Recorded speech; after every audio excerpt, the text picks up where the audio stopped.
can't go in there. I gotta be on the road. Well, thank you very much. It's a great honor to have Taoiseach Martin from Ireland, and somebody that we know, we get along with. We've had a very good relationship, and we continue, and we're going to have some big discussions today concerning trade, concerning lots of different subjects. We have a tremendous trade relationship with Ireland, and we'll keep it that way. I think it's going to be expanded very greatly. Probably they want to talk a little bit about tariffs, but I won't mention that. We won't bring that up. But you might want to be discussing that a little bit.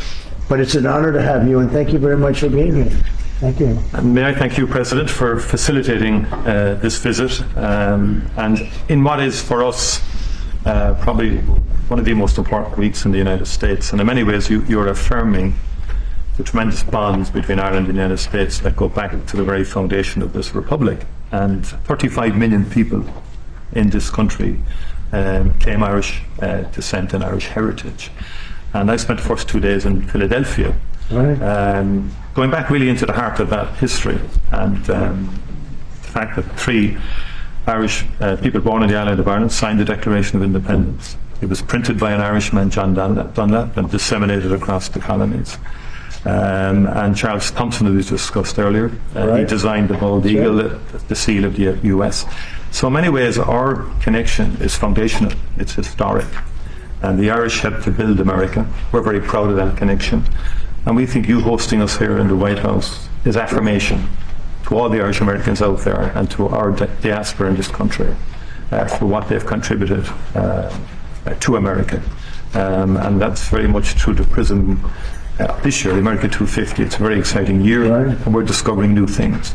I mean, even a guy from my own city, a guy called Stephen Moylan, who was an aide-de-camp to Washington, he's regarded as the guy who came up with the phrase "the United States of America," first written record, and it's in New York in the museum and so on. So that's the nature, the history of those bonds.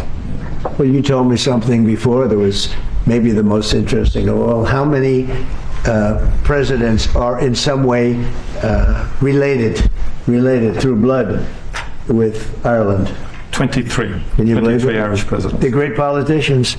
The Irish are great politicians. Absolutely. No, but think of it, 23 are in some form, and many of them have gone to Ireland. Absolutely. Grant went to Ireland after his presidency. I was saying earlier, Ronald Reagan's visit was an extraordinary one in a place called Ballyporeen in County Tipperary. And of course, John F. Kennedy, his grandfather was Irish, came back, I think early '63. That's a very memorable visit because of what tragedy that happened subsequently in the assassination, which touched people in Ireland very deeply.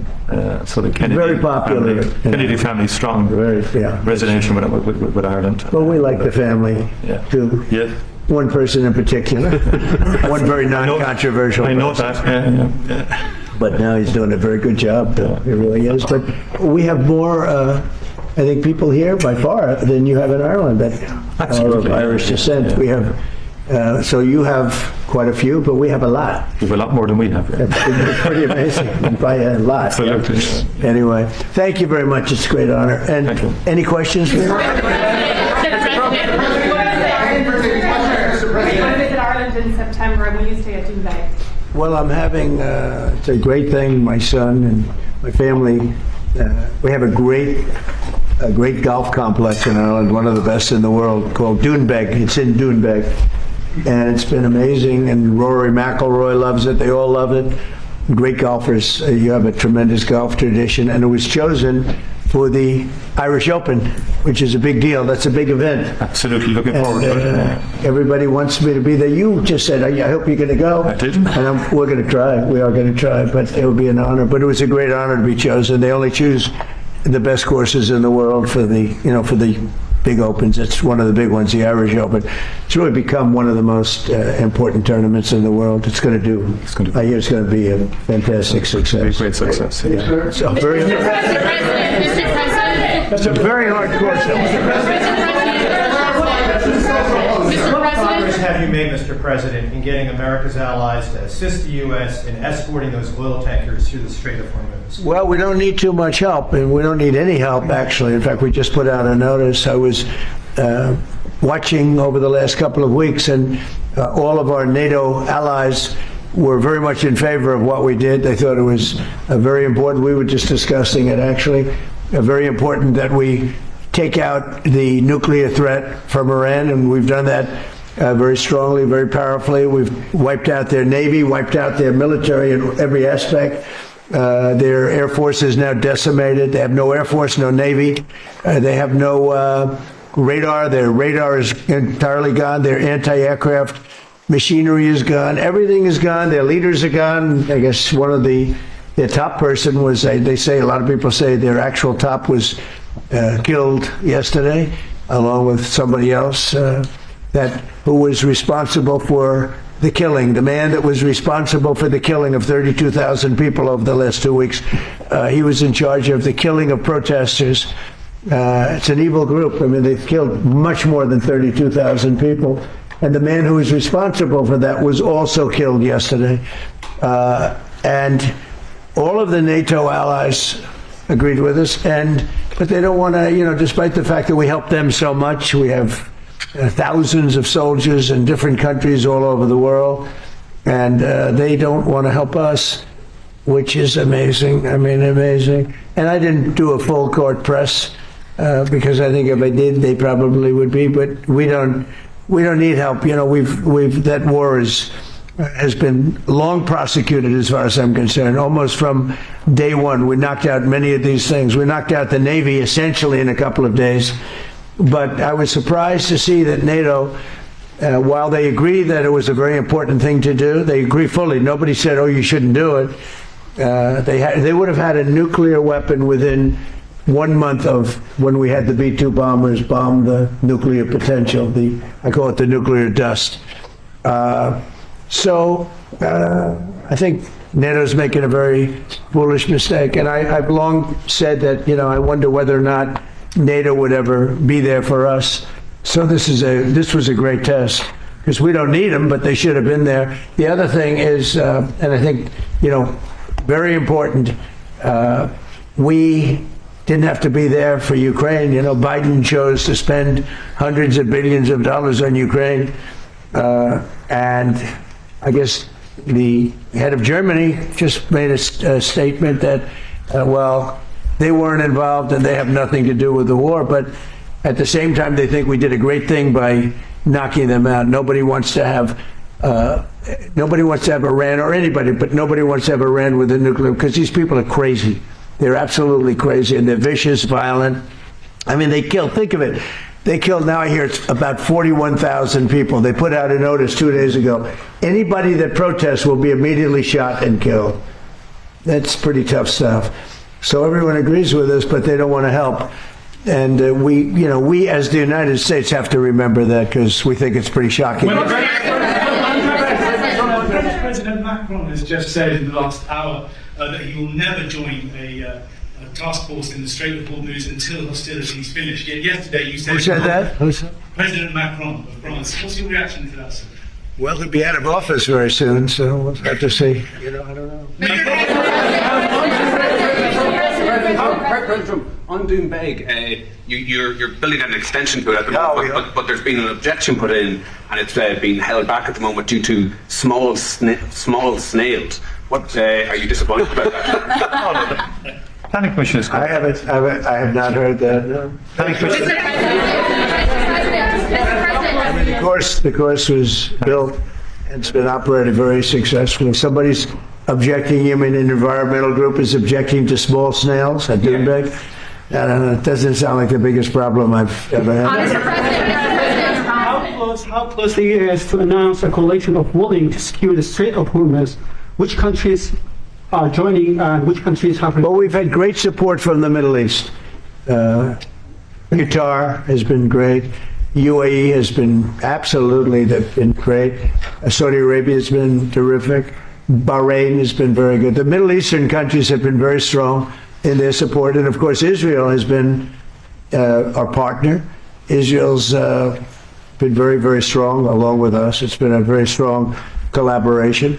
I was against Iran long before I even thought about Israel being against Iran. If you look back, many years ago, I talked about Iran was a big threat to this country, to this world of ours, and turned out to be I was right. In fact, I said you have to attack Karg Island. You have to attack them years ago when they were acting up. They've been acting up for 37, 47, I guess now 48 years. For 48 years, they've been bad players, vicious players, and you can't let them have a nuclear weapon. If they got a nuclear weapon, I would say they would have used it within 24 hours after having it. And they would have had it if we didn't bomb them out on a great raid with the B-2 bombers 8 months ago or so. You would have had a nuclear war in the Middle East and maybe beyond. I think it would have hit Europe. Maybe not Ireland, but it would have hit Europe. I think you would have been a nice piece of it. It all gets you. It's big enough that you would have been affected. They would have hit Europe eventually. Mr. President, your Director of National Counterterrorism, Joe Kent, he just resigned today. He said he can't support your conflict with Iran. What's your reaction to that? And did you talk Well, I read his statement. I always thought he was a nice guy, but I always thought he was weak on security, very weak on security. I didn't know him well, but I thought he seemed like a pretty nice guy. But when I read his statement, I realized that it's a good thing that he's out, because he said that Iran was not a threat. Iran was a threat. Every country realized what a threat Iran was. The question is whether or not they wanted to do something about it. And many people, many of the greatest military scholars are saying for years that president should have taken out Iran because they wanted a nuclear weapon. They were, if we didn't do the attack, or if I'll go a step further, if I didn't terminate the Iran nuclear deal given to us, one of the worst deals ever made by Barack Hussein Obama. Remember when they sent Boeing 757s over there loaded with cash? Hundreds of millions of dollars. You would have been very happy. This was a wonderful, they sent hundreds of millions. People forget that. Does anybody remember? Right? You remember. Hundreds of millions of dollars in a Boeing 757. I think they had two of them loaded. They took the seats out and they put cash. And it was so much that there wasn't a bank in Virginia, Maryland, or D.C. that had any money left. They stripped them of all their money, put it into place, sent it to Iran almost as ransom. That's not going to happen with Trump. And nobody ever did anything about it. Nobody ever said anything about it. Can you imagine if I did that? So they've been a threat for a long time. But they've really been a threat.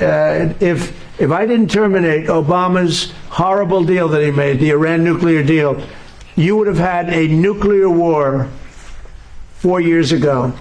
You would have had nuclear holocaust. And you would have had it again if we didn't bomb the site. So when somebody is working with us that says they didn't think Iran was a threat, we don't want those people, because, and there are some people, I guess I would say that, but they're not smart people or they're not savvy people. Iran was a tremendous threat.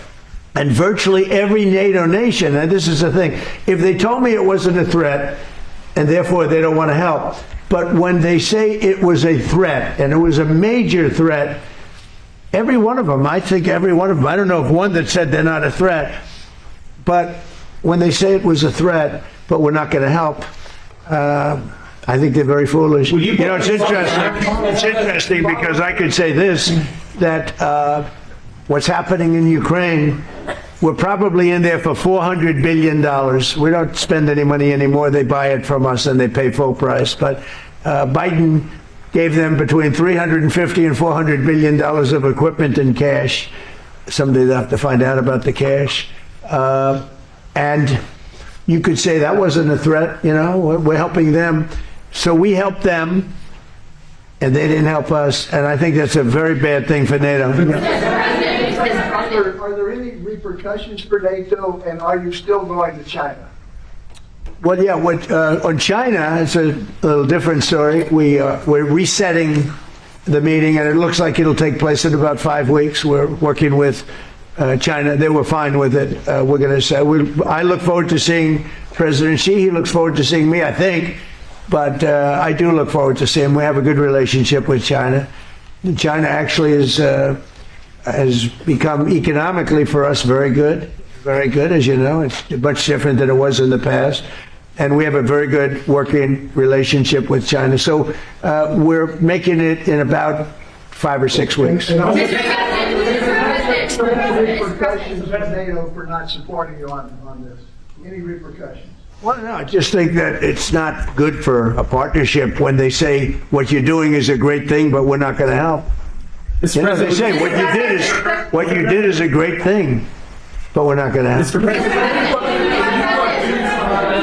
In Iran, because the Iranian regime has told Sky News, if you put boots on the ground in Iran, it will be another Vietnam. Are you afraid of that? No, I'm not afraid of. I'm really not afraid of anything. Are you rethinking the United States' relationship with NATO possibly getting out? Well, I'm disappointed in NATO that we spend trillions of dollars on NATO. Think of it, trillions over the years, many trillions of dollars. It's one of the reasons we have deficits and we help other countries. And when they don't help us, I mean, it's certainly something that we should think about. I don't need Congress for that decision. As you probably know, I can make that decision myself. I'd work with some very smart people.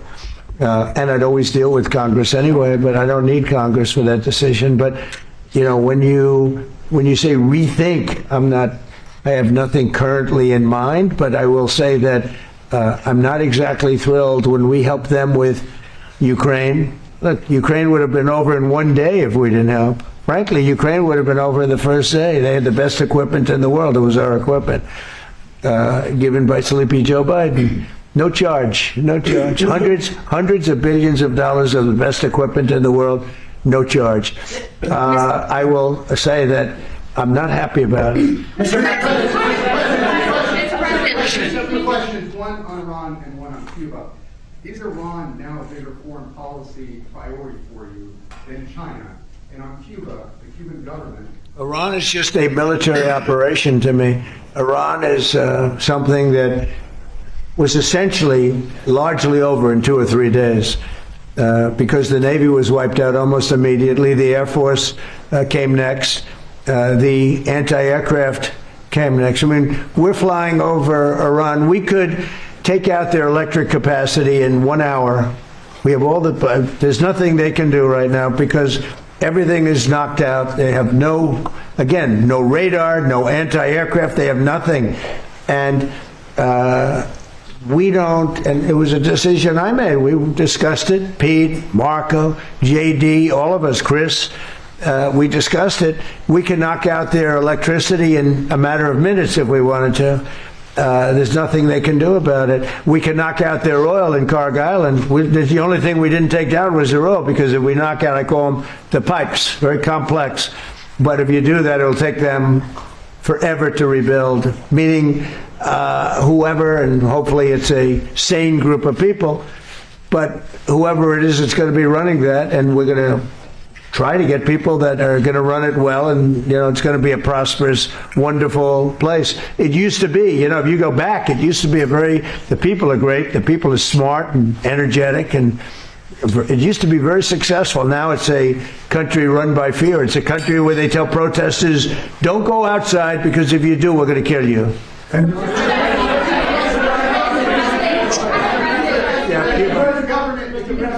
Well, Cuba right now is in very bad shape.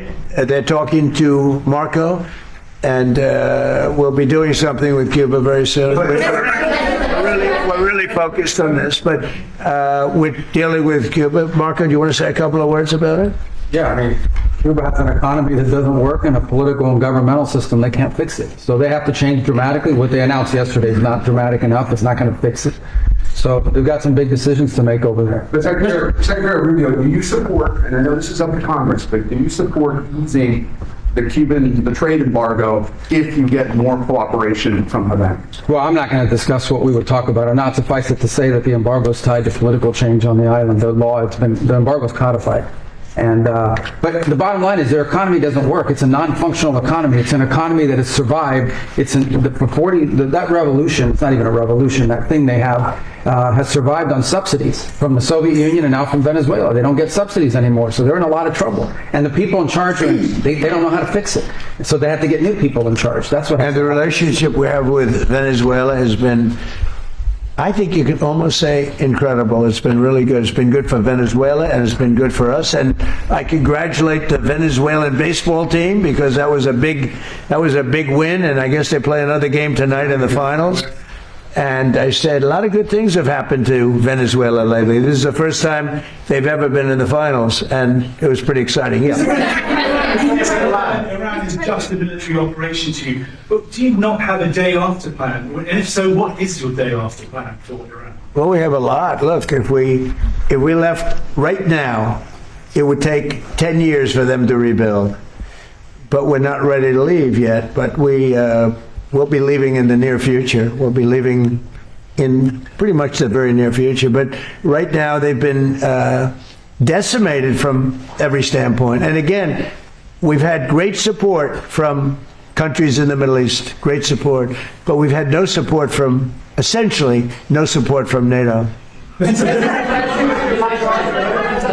about your relationship with London? Has it been damaged by the fact that Keir Starmer isn't supporting you in this war? And has your opinion of Keir Starmer changed because of this?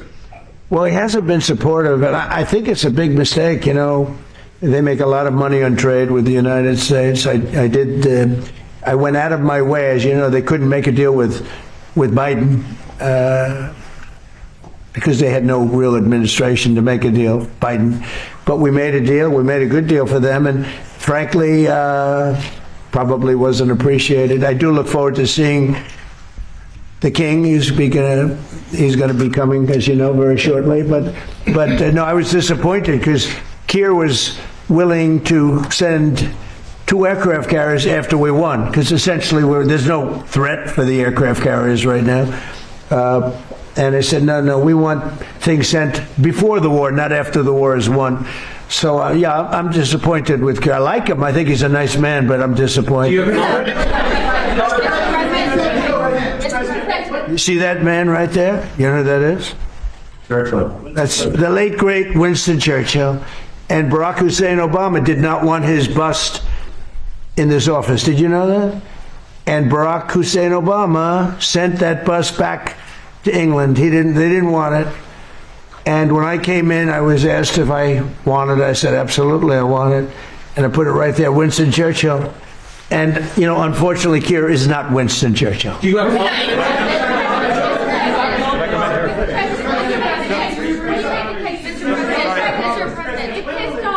No, hold it. Just could I Hold it. just make a number of points? First of all, I think, notwithstanding what has happened, the transatlantic relationship between Europe and the US is very, very important on a number of fronts. And I think we've had issues over the last year or two, but we settled them. And I think many of these leaders engaged with you, particularly on trade initially. Remember all the fuss last year, but we got a landing zone between Europe and the US, and I think we can get a landing zone again. And I think I just met with Keir Starmer last week. The British-Irish relationship is a very important one. Churchill was a great wartime leader, although in Ireland there was kind of a different perspective in terms of during our own War of Independence and so on. He created his own bit of difficulties for us, but that said, he was a great wartime hero.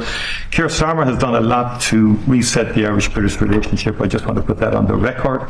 But I do believe that he's a very earnest, sound person who I think you have a capacity to get on with, and you've got on with him before, and you've got on with other European leaders as well. Sure. And I think you have that capacity again, and I think everyone accepts. I mean, you cannot have a rogue state with a nuclear weapon or the capacity for a nuclear weapon.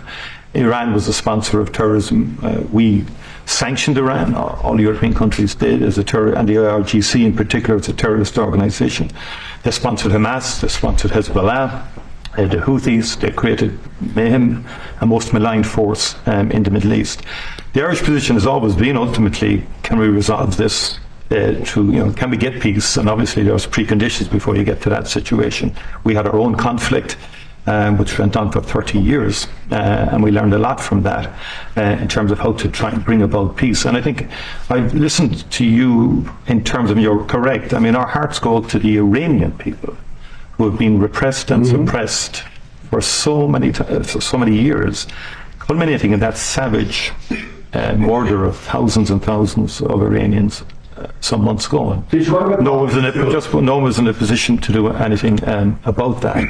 I think, and likewise with Ukraine, I mean, the Russians did invade Ukraine, have attacked civilian infrastructure and so on like that. And for the people of Ukraine who just want peace and an opportunity to live, I think we have to continue to work to see, can we bring peace, different regime to Iran where Iranians can live in peace again, and the people in the Middle East can live in peace. And you're doing your bit there in terms of work in Gaza and so on like that. And I think that's what we want, is a peaceful resolution of conflict. That's where we come from as a small nation. Right. We've been peacekeepers all our lives, and we're the longest serving nation in terms of provision of peacekeeping forces in the world, as it turns out. But we think ultimately all conflicts come to an end, and I think we have to try and work towards that end. And I'm sure European leaders and the US administration will engage, and hopefully we can get a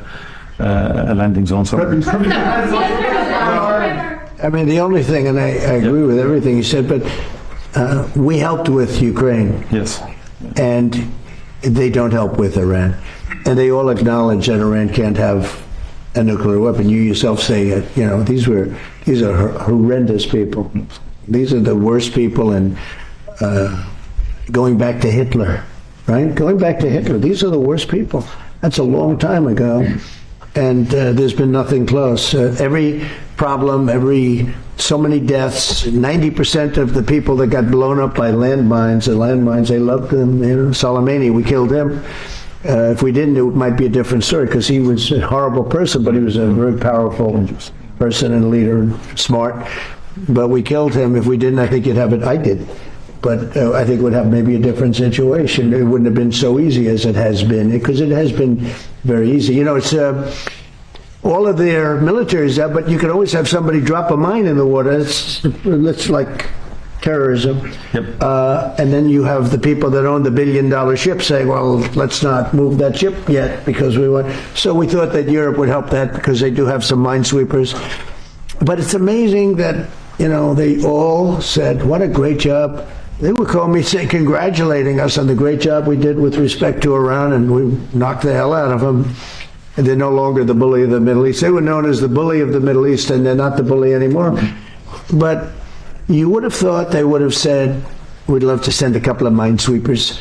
It's not a big deal. It doesn't cost very much money. But they didn't do that. So, I think it's very unfair to the United States. Not to me, but to the United States. Go ahead, please. Keir Starmer isn't making... She's a fantastic reporter, by the way. Go ahead. The Prime Minister isn't making the case to the British public as to why he should be supporting you. Could you do that now and talk to the UK and to GB News viewers about why it's in their interest that we help you? Well, because we have a tremendous long-term relationship with the UK. I mean, people would say it's the best. I don't want to get into that, but we've had, it was the longest, the oldest, should be the best. Always was the best until Keir came along, and I like him. He's a nice man. He says everything beautiful. He's a very nice man with a beautiful family. Everything's perfect, but he doesn't produce. And I think it's very inexpensive. I just said, you don't have to send me aircraft carriers. Send me a couple of minesweepers. We don't need your aircraft carriers. But even the aircraft carriers, he would only send them after we essentially won. I mean, he's sending them when there are no planes left, when the missiles are down to 8%. They have like 8% of the missiles. The rest, we demolish the missiles, and the factories, largely the factories are going even as we speak. They just hit another factory. They have a lot of missile factories. They have a lot of drone factories. And so he's, wants to send them when we don't need them. But we'd like to have minesweepers, because just in case. We don't know that there are any mines down, because we wiped out, I think, 24. They actually have to think of this for a country. They have 24 boats that do nothing but put mines in the water. This doesn't sound like a great country. This doesn't sound like a friendly country, but we killed all of those boats. They're at the bottom of the sea. So we don't even know if there are any mines there, but if there are, we'd like to have a little help in finding them, probably most importantly. Would you like to change your Prime Minister? Do you have confidence in Keir Starmer? Would you prefer to deal? Well, it's not for me. It's really for the people of the UK to have confidence. Of course, but I've been very critical of Keir, and I did it in a friendly way. I said, if you don't change your energy thing and get away from windmills and go back to oil and gas, and you have something that's no other country has. Very few countries have anything like it, the North Sea. You have some of the greatest oil and oil deposits in the entire world. The North Sea. They don't use it. You buy a lot of your oil from Norway. You know where they get their oil? From the North Sea. And you pay a very big price. So why are you paying a lot of money? And I tell them, you have the better part of the North Sea. So why aren't they taking the oil from the North Sea? Why are they buying oil from Norway? But they have windmills all over the country, destroying those gorgeous Scottish fields and those beautiful fields all over the windmills, which don't work. They're tremendously expensive. And the best testament to that is the windmills are made in China, but China doesn't use them. You know what China uses? Coal. They're building 58 coal-fired plants right now, and that's up to them. But these foolish countries that are buying windmills are putting them out of business. I'm proudly telling you that we're going to try and have no windmills built in the United States during my... They're very bad. They're very bad environmentally. They kill the birds. They're unsightly. They make a lot of noise. And for some reason, the environmentalists love windmills, okay? You say he's a very nice man. I think he's a nice man. I think he's a nice man, but I disagree with him on two things, primarily. His immigration policy is a disaster, and his energy policy is a disaster. And they're about the biggest policies you can have. You've allowed millions and millions and millions of people to come into your country that shouldn't be there. And by the way, that's all over Europe. Europe is a different place. It's a different place. And I originate, to put it nicely, many of us do, from Europe. I love Europe. I've spent a lot of time in Europe. It's a different place. Bad things have happened to Europe. Very bad things. And you better do something about immigration, and you better do something about energy, or you won't have a Europe. What's your time frame, Mr. President, for when cargo ships can safely go through the Strait? It won't be, I don't believe, too long. We're knocking the hell out of the coast. It's basically the coast and the water, and it won't be too long. And the Middle Eastern states, including Israel, by the way, who has been terrific. The Middle Eastern states have been helping us a lot. Go ahead, you, please. Mr. President, on fuel prices, what do you have to say to the people in Ireland who are paying sky-high prices because of your war in Iran? Well, I think the people in Ireland are very happy that I'm getting rid of, I have a lot of friends from Ireland, they're very happy that I'm getting rid of a nuclear power, a nuclear terrorist. And as soon as that war's over, which will be soon, your prices are going to drop like a rock. You watch. I've been very good at predicting. In the back. Here. What do you think about our president's comments that your actions in Iran are breaking international law? Say it. What do you think about our president's comments? Can you speak? You're speaking right into your phone. Mr. President, how do you respond to the increased attacks by the Iraqi militia groups against the U.S. Embassy and consulate in Kurdistan region?